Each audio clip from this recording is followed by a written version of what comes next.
Doctrine of Buddhism.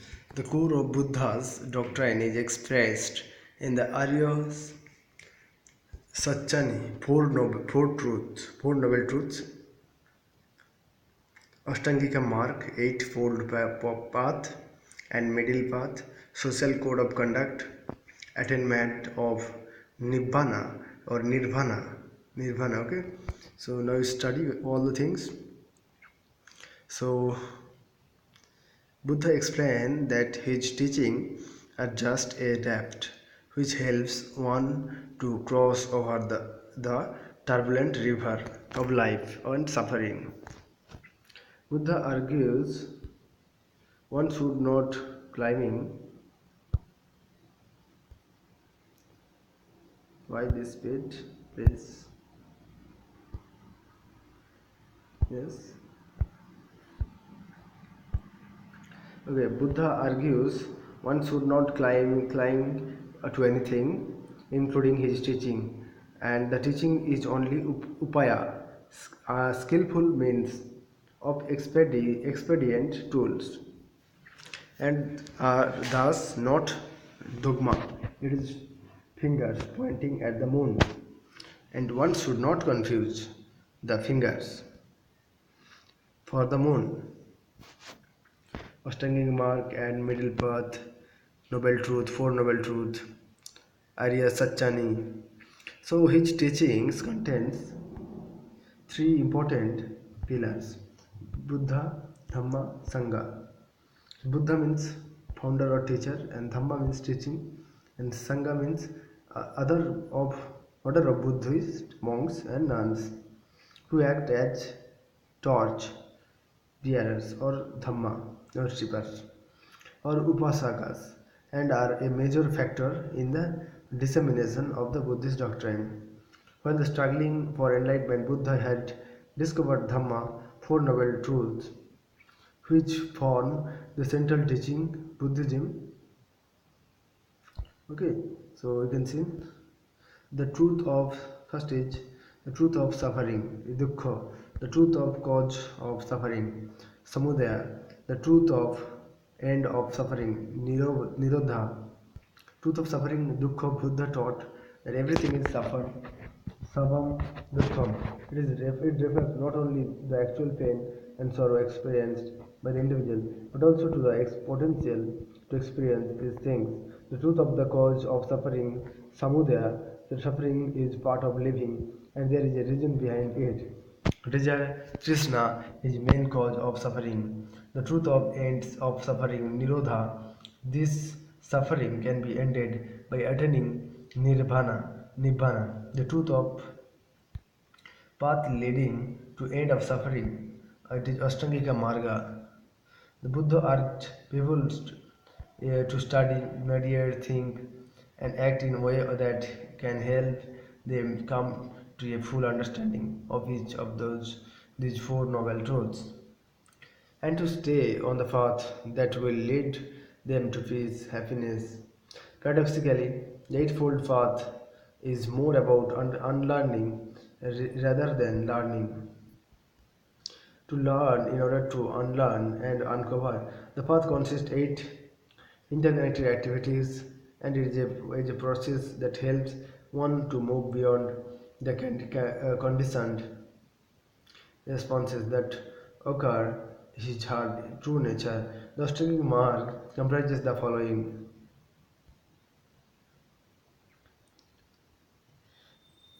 So it is mainly Australic mark. Okay. So here the Australic mark comprises the following. So now we study all the things, all the Australic marks, eightfold path. Okay. So it's now come. Just wait. And noble truths, all four.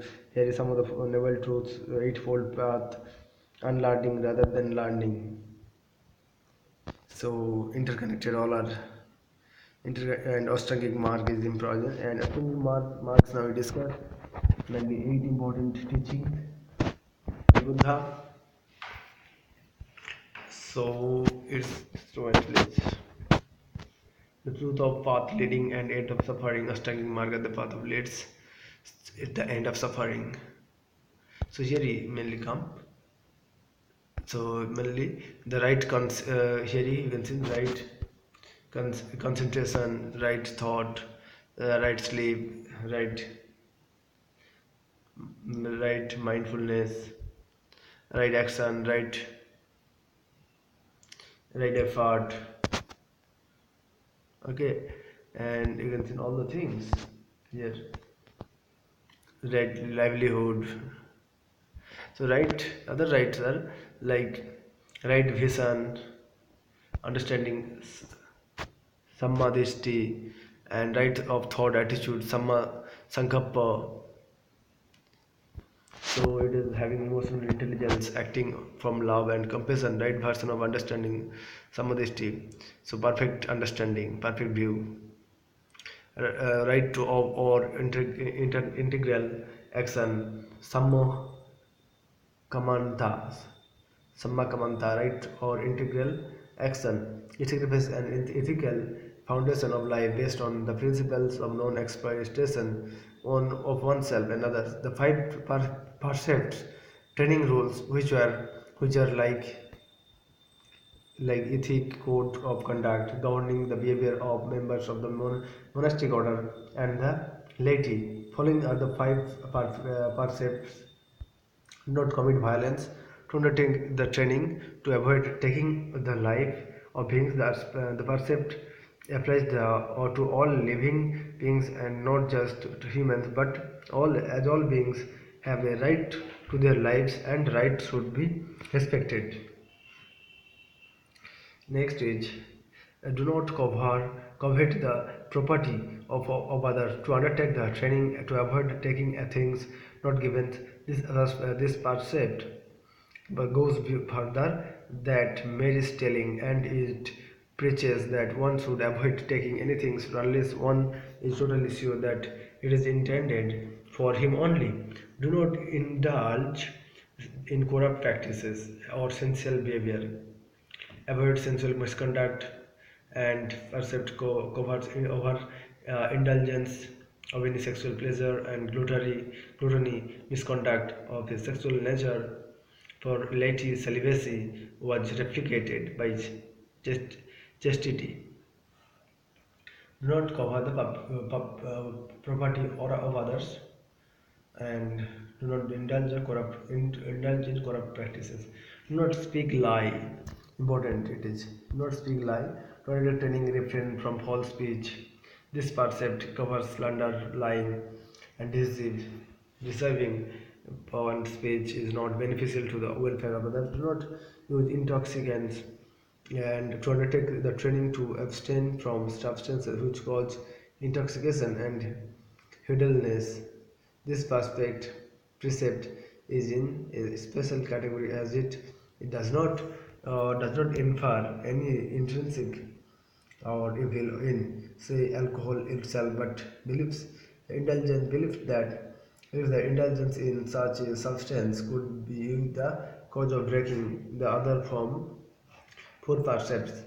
In addition to these monks and nuns were monks and sorry monks and nuns were supposed to strictly observe that observe that out of three additional percepts, which are to avoid eating after midday, to abstain from dancing, singing, music, and other entertainment, as well as refrain from using perfumes and ornaments and other items used to adorn or beautify a person, to abstain from using high luxurious beds, from handling gold and silver, including money, right to right livelihood or proper livelihood. Samma ajiva. It signifies a livelihood based on corrupt action and on the ethical principle of non-exploitation. According to Buddha, it formed the basis of an ideal society, right effort or energy, validity, samma bhayama. It signifies consciously directing our energy to the transformative path of collect creative and healing action with forest wholeness, thus moving towards conscious evolution, right? Mindfulness and complete thought through awareness. Sammasati, it signifies developing awareness about oneself and keenly watching self behavior. Buddha says that if you hold yourself dear, watch yourself well. So so all are right concentration or meditation. So is samadhi. It signifies samadhi in the sense of enlightenment of Buddha, of Buddhahood, and samadhi literally means to be fixed and absorbed in our establishment at one point. Thus, the first level of meaning is concentration. Then, when the mind is fixed on a single object, the second level of meaning, which further the difference, the establishment not just the mind, but also the whole being of various levels of modes of consciousness and awareness. The path taught by the Buddha is often referred to as the middle path, or that the one between extreme indulgence and extreme asceticism. It should be noted that right here it signifies proper whole. Okay, it signifies that right should be proper and whole, and thought integral and complete and perfect. It does not necessarily mean right as opposed to wrong. For instance, the opposite to right awareness is not necessarily wrong awareness. It may simply incomplete. Buddha had emphasized that if a person follows eightfold path, okay, then he will reach destination of attaining nirvana. So about without the machinations of the priest. So you can see Buddha's teaching here. Nirvana is the ultimate goal of Buddha's teaching. The Pali word Nibbana is formed of Ni and Bhana. Ni means negative, negative particle, and Bhana means lusting or craving. It is called Nibbana as it is the departure of the. So it is called Nibbana means non-attachment. It does not nibbana as it is departure from the craving or lusting. So literally nibbana means non-attachment. It does not mean physical death. Rather, it signifies dying out or extinction of desire, attachment, greed, ignorance, hatred, and even the sense of ego. Nibbana for the Buddha is neither a mere nothingness for a state of annihilation, but what it is no words can adequately express. Nibbana is in Dhamma, which is in unborn, unorganized, and uncreated and unformed. Since it is eternal, Dhruva, desirable, Subha, and happy, Sukha. In Nibbana, nothing is eternalized, nor is anything annihilated. Besides suffering, Nibbana is not situated in any place, nor it is sort of heaven, where a transcendental ego resides. It is supramundane state and an attainment dhamma which is within the reach of all ever in this present life. Buddha does not state that this ultimate goal can be reached only life beyond. Here lies chief difference between the Buddhism and Buddhism conception of Nibbana and the non-Buddhism conception of eternal heaven, attainment, so attainable only after death of the union with a God or divine essence in an afterlife. When Nibbana is realized in this life with the body remaining, it is called Supadissa Nibbana Dhatu.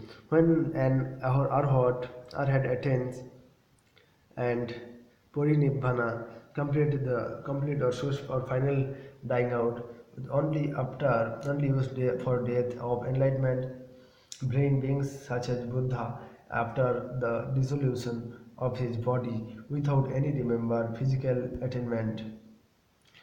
exercise existence. It is called Anupodisesa Nibbana Dhatu. It should be noted that Buddhism accepts transmigration and impermanence, but rejects the idea of God and soul. Atma. Okay, according to Buddha, so they reject the God, idea of God and soul. So Buddha accept transmigration and impermanence. According to Buddha, the soul of myth in the Buddhist universe there is many realms, worlds, and many different kinds of beings. With different kinds of beings now one can be born in as any one of them. Traditionally, Buddhism teaches the existence of the 10 realms of being. At the top is Buddha, and the scale depends on follows as follows: Bodhisattva, an enlightened being destined to be Buddha, and purposely remaining on earth to teach others. Other age.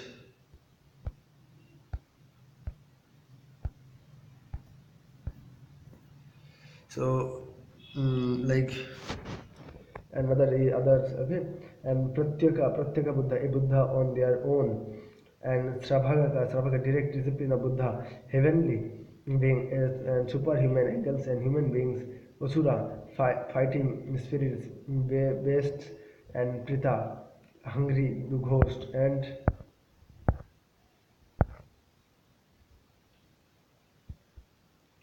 hungry ghost, and depraved man, hellish being.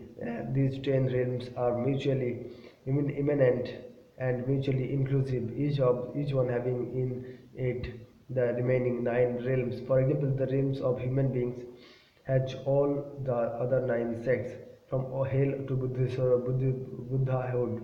Man is at the same time capable of real selfishness, creating own hell. He is truly compassionate, reflecting the compassion of Buddha. Buddhism states that man is characteristically placed in the mind thought.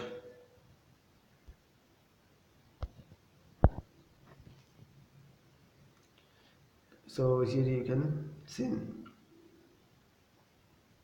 So human being, Asura fighting spirit, and based Preta, hungry ghost, and depraved man, hellish being. These 10 realms here you can see.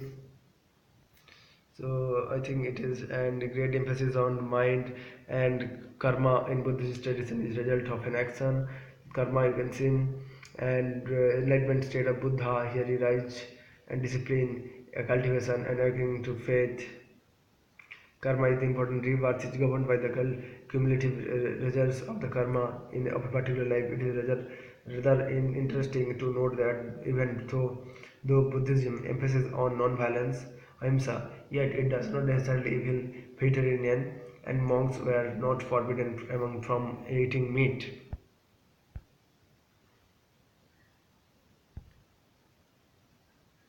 Next we discuss Buddhism and Brahmanism. Okay, so thank you.